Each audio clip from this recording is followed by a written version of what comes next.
It's time now for a look at the latest in local news. In the news, State School Superintendent Richard Woods in Wayne County Tuesday morning at Odom Elementary, as was on hand presenting 4 Wayne County schools with achievement banners. 4 schools recognized and receiving the banners: Odom Elementary for growth in 5th grade math, Martha Puckett Middle School for growth in both the 6th and 8th grade reading, Arthur Williams Middle School for growth in 8th grade math, and Wayne County High School for growth in reading. WIFO on hand for the ceremony had a chance to talk with the State School Superintendent Richard Woods. Here, State School Superintendent Richard Woods here at Odom Elementary, recognizing schools for achievement. I understand you do this all across the state of Georgia. We've just started this month, so we have several hundred schools we're recognizing for both literacy and math gains this year, and so it's a fun time to be State School Superintendent. As State School Superintendent, what's the state of education in general across the state of Georgia? Your thoughts on that? Well, I think, as we look at where we are in education, we've seen some really strong gains this year. We continue to beat the nation in average when we look at ACT, SAT scores, an amazing high school graduation rate. We're up to almost 86% passage rate. Feel like we can get to 90% fairly soon. Again, today, just looking at the recognitions we have with literacy, that emphasis we continue to grow. And definitely we had a great year with math when we looked at rolling out the new standards the past couple of years and seeing, I think, the fruit of that labor that the teachers put into it. So we're very pleased where we're at. Are we where we want to be? No. I think we always have room to improve, just as I shared today. Every school needs to have a banner. Every school has that opportunity to excel in both reading and math. So we want to continue to see that. But all our grades have that opportunity, that are being tested in milestones to reach that mark as well. As you mentioned, the hurricane affected a lot of schools in the state of Georgia. What have you seen as the impact of these schools? Well, I think, a couple of things. Definitely learning loss. We had time that was out, so, that kind of varied from county to county, district to district. But really, my hat's off to a lot of our districts and counties. I mean, the communities came together, really just solidified and just helped each other out. So that was the encouraging thing that I saw. We do have, some damage throughout the state. Some schools, received significant damage. So it's, trying to look at how do we meet the needs of those folks. Some families have been displaced, so again, that offers another challenge to our districts as well. But by and large, we're back in school now, working with the federal government, working with the state government to see, what are the needs out there and how we can address that, during the session, what we can do right now, and we'll continue to work with both federal and state partners to meet the needs of our communities. Our local Board of Education, they're dealing with, they missed several days, so the question is, do they have to make those days up? Where does the state stand on that? Is it each district, each school makes their own decisions, or how does that work? Yeah, as long as they are probably a charter district or a strategic waiver district, they can make waivers with that. Sometimes that would perhaps they already have the ability to do so. In some cases, they may have to request that to the State Board of Education to get approval, but by and large, that's a local decision. Okay, we appreciate you being here, and always good to see you. Pleasure. Thank you very much. And once again, those comments of State School Superintendent Richard Woods in town yesterday at Odom Elementary for that banner ceremony. Big annual event taking place today in Patterson, Georgia at the Lodge at Mossy Pond. State Representative Stephen Meeks hosting his annual Peanuts, Pies, and Politics. And Attorney General Chris Carr will be speaking along with House Speaker John Burns and Agricultural Commissioner Tyler Harper. That event runs from 12 noon to 1:30 this afternoon, a traditional Southern barbecue lunch. Peanuts, Pies, and Politics set for today. WIFO will be on hand and bring you comments from the guest speakers on our local newscast.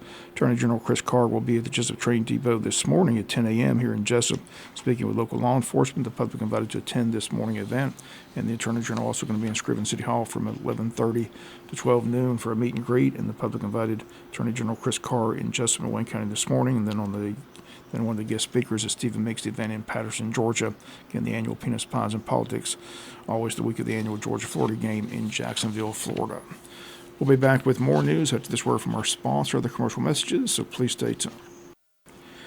Other news, early voting continues this week. 3 days left in the 3-week of early voting process today, Thursday and Friday from 8 a.m. to 5 p.m. at the election building located at 306 East Pine Street in Jesup. On Tuesday, another 443 voters cast their ballots, bringing the number of early votes in Wayne County to 8,235. Tuesday's election day. Polls will be open Tuesday from 7 a.m. to 7 p.m. Reminder here in Wayne County, there's a contested race for County Commissioner District 5 between Princess Dial and Randy Franks. Once again, early voting continues to remain strong. 3 days left today, Thursday and Friday, 8 a.m. to 5 p.m. Once again, taking place at the election building located at 306 East Pine Street in Jesup. Wayne County Commissioners set to meet Monday, November 4th at 6 p.m. at the County Commissioners meeting room. Not much on the agenda. Under old business, Lamar Eccles, Rec Director, consider approve update on pickleball courts. And under new business, a lot of board appointments on the Industrial Development Authority and the Coastal Area District Development Authority. Items with the county administrator, items with the county clerk, and items with the commissioners. All that set for Monday, November 4th at 6 p.m. at the County Commissioners meeting room. Everyone invited this Saturday afternoon to JC Stadium to watch some amazing band performances as a Saturday Wayne County High School band hosting the annual Deep South Marching Competition. Date again Saturday at JC Stadium. Gates open at 12:45. Tickets are $10 each, and children 5 and under admitted free. Band will be selling concessions all day as this is a fundraising event for the Wayne County High School Band program. High school band will perform at the end of the evening.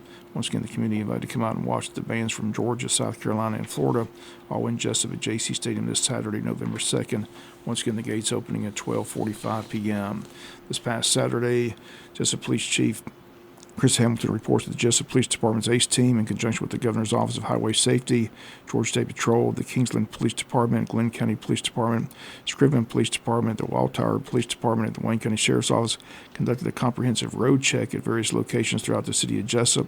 Over the course of a 6-hour operation, they made several arrests, 7 arrests for driving under the influence, 6 arrests for driving with a suspended license, 10 citations issued for children not being properly restrained, 6 citations for distracted driving, numerous additional citations for various traffic offenses. In addition, these traffic-related offenses, officers also made arrests for possession of methamphetamine, cocaine, and marijuana. Department of Public Health Regional Coordinator was also on hand to assist with child safety restraints, and they stayed over the 6-hour operation. 4 child safety seats were given out and properly installed by the Child Safety Coordinator. Various other child safety seats were inspected to ensure they were properly installed. Again, all this taking place this past Saturday, October 26th in the city of Jesup. We'll be back with some final news notes after this word from our sponsor, the commercial messages, so please stay tuned. Final notes news, tomorrow's Halloween, and again a reminder, Halloween hours have been, trick-or-treat hours have been set by the county. Time for Halloween night is from 6 to 8 p.m. Tomorrow afternoon at 4:30, the Altamont Women's Club hosting their 51st annual Halloween parade. Again, the lineup will take place behind Jesup Insurance Company. Everyone's invited to participate. Several prizes will be handed out, along with a lot of candy. Prizes for scariest costume, cutest costume, most original.